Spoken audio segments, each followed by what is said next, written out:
Astagfirullah, kedadian tragis Kemis isuk tanggal 5 bulan Desember tahun 2024 nggarai gempar warga dusun Gondang Legi, Desa Pandantoyo, Kecamatan Ngancar, Kabupaten Kediri. Telung uwong nang sak keluarga iku mati akeh getih. Nah, ana siji anggota keluarga lainnya arek cilik sing berhasil selamat meskipun kondisine iku kritis. Pihak kepolisian bareng pihak berwenang lainnya lagi ngelakokno penyelidikan gawe ngungkap penyebab pastine kedadian iki, sahabat muslimah. Ya apa tanggapane warga atas permasalahan iki? Ayo awak dhewe simak wawancarane. Penemuan jasad 3 orang sekeluarga di rumah gegerkan warga Desa Pandantoyo, Kediri. Bagaimana perasaan Anda mendengar berita ini? Cukup miris dan shock banget itu terjadi dan di lingkungan yang masih saya tinggalin. Kaget banget Mbak, kan nggak menyangka gitu loh. Dari sini kan kayak yuk aman-aman aja ya, kok tahu-tahu ada maksudnya geger seperti itu kan semua orang kaget gitu loh. Yang pertama sedih, kasus ini terus berulang dan hampir sama pembunuhan. Pihak kepolisian masih belum bisa mengungkap kasus ini.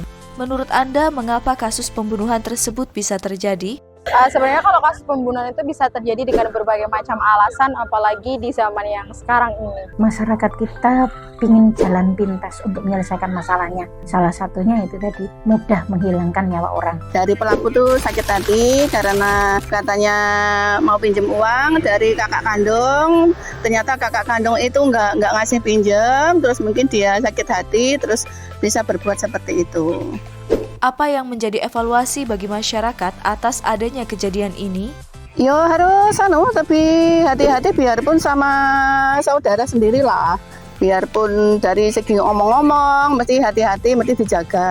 Masyarakat harusnya lebih peduli, punya kontrol di dalam masyarakat terkecil, salah satunya adalah keluarga. Lebih peduli terhadap tetangga-tetangganya, pada saudara-saudaranya supaya kejadian-kejadian seperti ini tidak terulang lagi.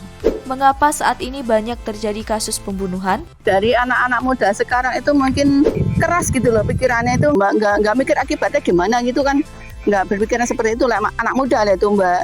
Yang sering terjadi karena ekonomi, karena keluarga, karena iri hati dan sebagainya, dan terutama kurangnya keimanan, kurangnya ketakwaan mereka. Karena hukuman untuk pembunuh itu tidak jelas.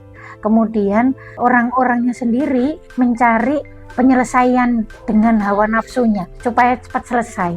Apakah pemerintah harus menjaga nyawa warga negaranya? Mengapa? Iya harus. Kita ini manusia dan nyawa kita sangat berharga. Wajib, pasti itu. Rakyat itu punya hak dan kewajiban. Kalau haknya salah satunya adalah perlindungan terhadap nyawa. Ya harus. Tapi yo biarpun negara menjaga, tapi kalau masyarakat maksudnya banyak yang songong gitu kan ya gimana jagane? Apa harapan Anda kepada pemerintah supaya kasus seperti ini tidak terjadi lagi? Kalau menurut saya pribadi adalah aturan atau undang-undang di Indonesia harus makin diperjelas. Mungkin juga bisa mengadopsi aturan Islam di mana nyawa ditukar dengan nyawa. Menegakkan hukum setegak-tegaknya, seadil-adilnya, yang salah satunya adalah hukum itu memberikan efek jera.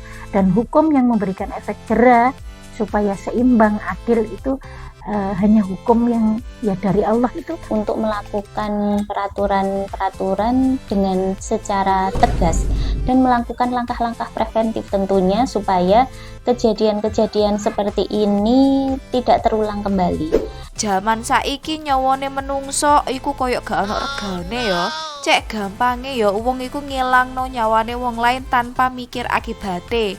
Ya apa Islam marekno masalah iki? Ayo awak dhewe rungokno penjelasane ustazah. Sakdurunge iku aja lali like, komen, karo share sak luas-luase.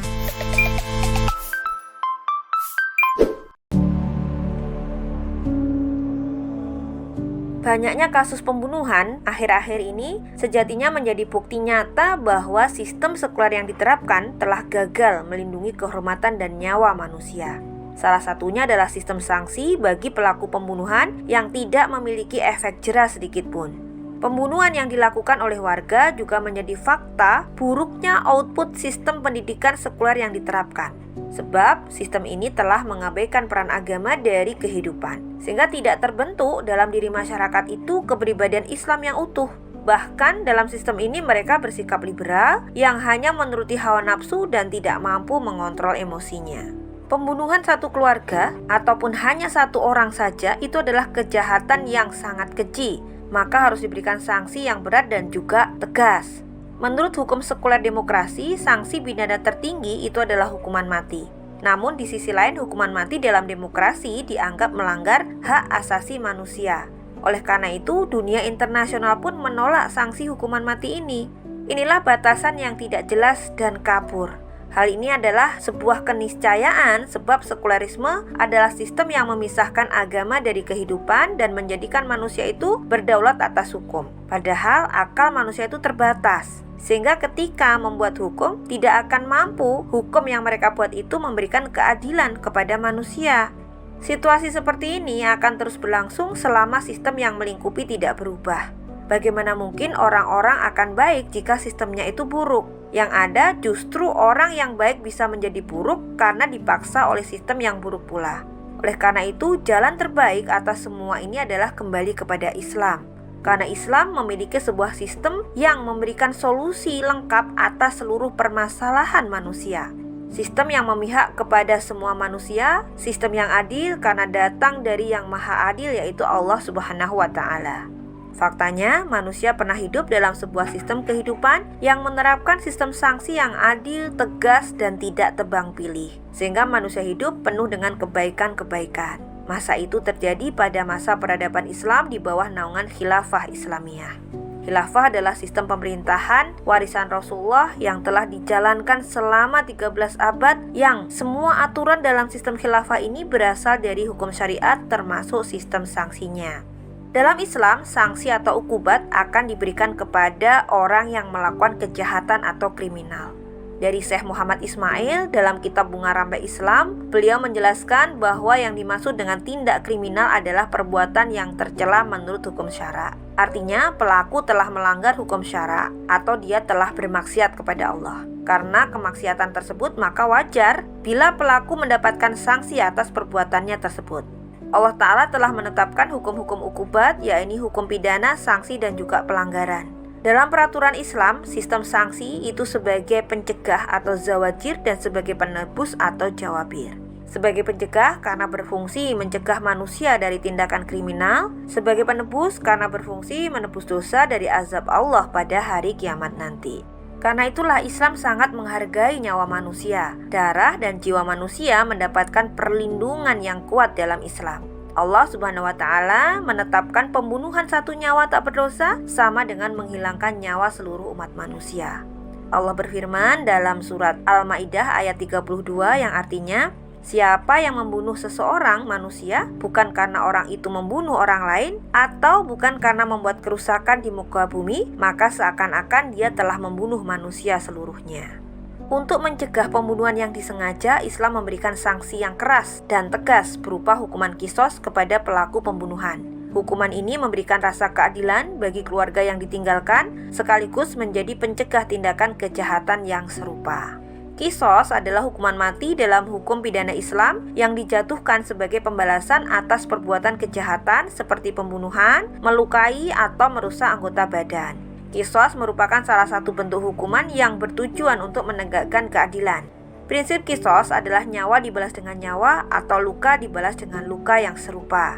Namun, qisas tidak selalu diterapkan secara mutlak bila keluarga korban memilih memaafkan pelaku dengan membayar diat, atau bila mereka menuntut qisas, maka qisas harus dilaksanakan. Selain sanksi yang tegas, Islam juga akan menerapkan sistem pendidikan yang berbasis akidah Islam untuk menjauhkan masyarakat dari perbuatan maksiat. Sebagaimana dalam sistem pendidikan Islam, akidah dan syariat menjadi landasan pembentukan kepribadian bagi para siswanya. Mereka dicetak menjadi orang yang soleh, faqih fiddin, sekaligus intelektual yang menguasai berbagai bidang ilmu.